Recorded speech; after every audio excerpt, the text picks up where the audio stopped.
Right, look, the only way to sort of talk about Premier League survival is to have a look at the table. So let's do that right now. I want to sort of go into the minds of what players and managers think about over a football weekend. If you're at home and you open up the papers and you're one of those teams, are you thinking that they're all in relegation danger? Are you thinking any of them are gone already and it's all over for them? Give us your thoughts. You're thinking Huddersfield are gone. Yeah, if you're a manager or a player, you're looking at that table and thinking, well, Huddersfield, they need a miracle, don't they? Did fantastic to get up, but this year, unfortunately, it's been difficult, and they're too far adrift. I can't see any way they can survive. So there's one gone already. Fulham have got it all on, but it's not impossible for Fulham. But they're in a very, very bad position. But you wouldn't say it's absolutely impossible.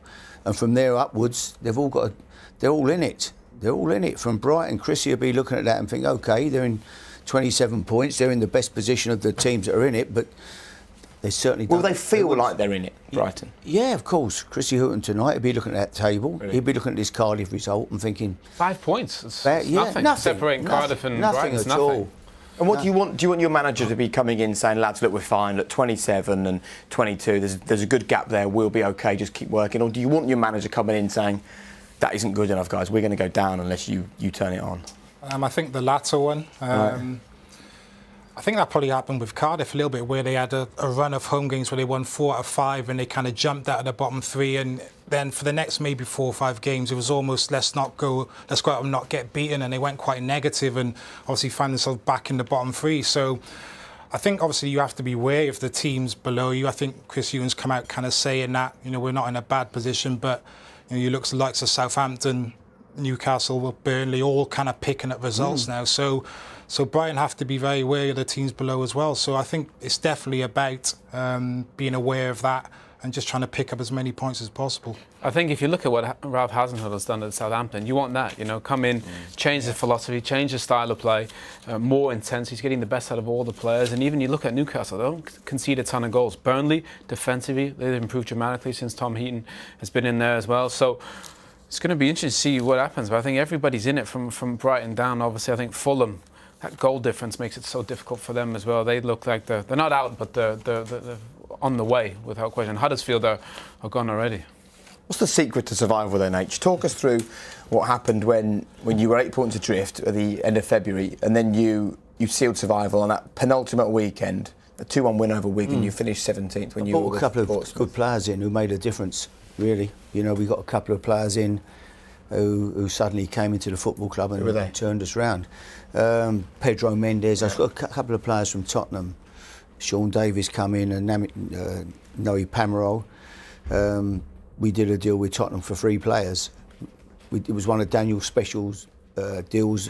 3 for the buy 2, get 1 free. Lovely. And so we took the option up. Which one was the free one? I wouldn't like to say really, but they all came in and did well for us. And I picked up a little Argentinian on loan, and he did brilliant. So yeah. Did you feel that changed the group as well in training? Yeah, and one result changed it all. I mean, we were struggling, we played Man City at home, who were a very good side. We battered them. We went 1-0 up, playing fantastic. 10 minutes to go, they got an equaliser. Richard Dunn, I think it was, scored.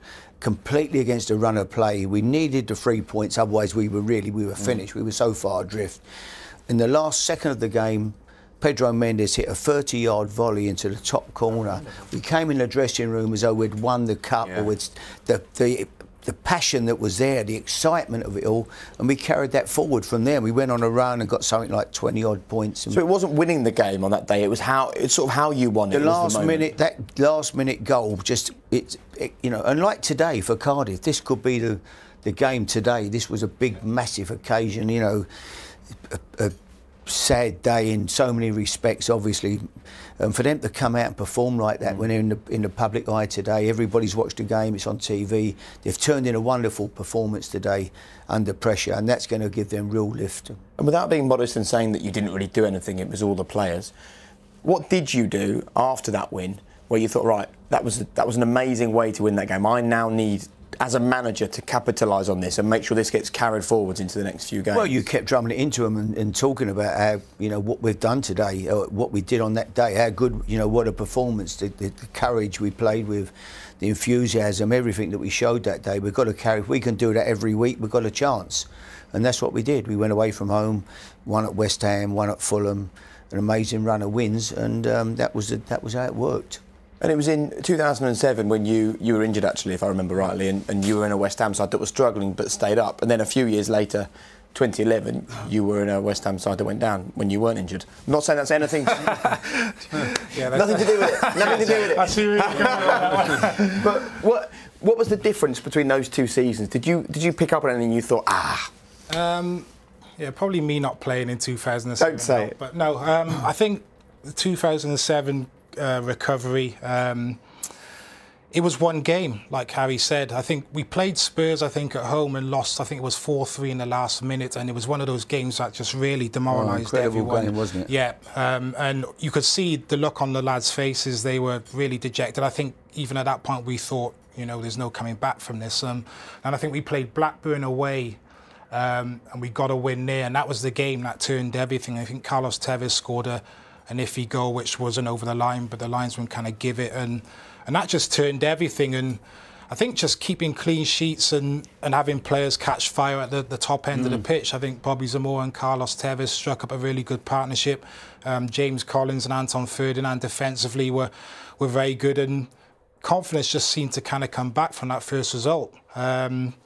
With regards to the relegation, it was probably a little bit different, where I think we knew from the start of the season that we was going to be in trouble. We didn't really have the players in the dressing room. We lacked a bit of quality. The owners at the time, they didn't really spend enough in the transfer market, and even us as players in the dressing room were looking at it and thinking, it's probably not enough here. You know, we're struggling. Honestly, you sit around and you think that. Yeah. I think that season I played about 20-odd games, most of them at left-back. We didn't even have a left-back at the time. And we really struggled. And then in January, I think they tried to bring in a couple of loans. I think Robbie Keane come in, Wayne Bridge come in at left-back. But by that point, it was almost too little too late, really. And we just struggled. Confidence was low. I think, as I said today, Cardiff City getting that first goal, so important getting that first goal in games. And you know, when you're constantly going behind in games and you're having to chase things, it's really difficult, and confidence just seems to drop. And a signing can make the difference. You know, one signing that you bring in January or whatever can make the difference. You know, when I was at West Ham, we were struggling, we were gone, we couldn't score a goal. If we went one down, that was the end of the game. And I said to the chairman, I can't keep you up, it's impossible. You can bring Alex Ferguson in, whoever you want, he will not keep you up in this division. We can't score a goal. And I went out and he backed me, the chairman, Terry Brown at the time, and I brought in John Hartson and Paul Kitson. And they came in as a pair, and we went on an incredible run. Them two were absolutely unplayable together. Every week we scored. Kitson scored, Hartson scored, and we beat all the top teams in that run. But it was all down to them two players. It sounds like players obviously are important, but it sounds like psychology plays such a huge part in this.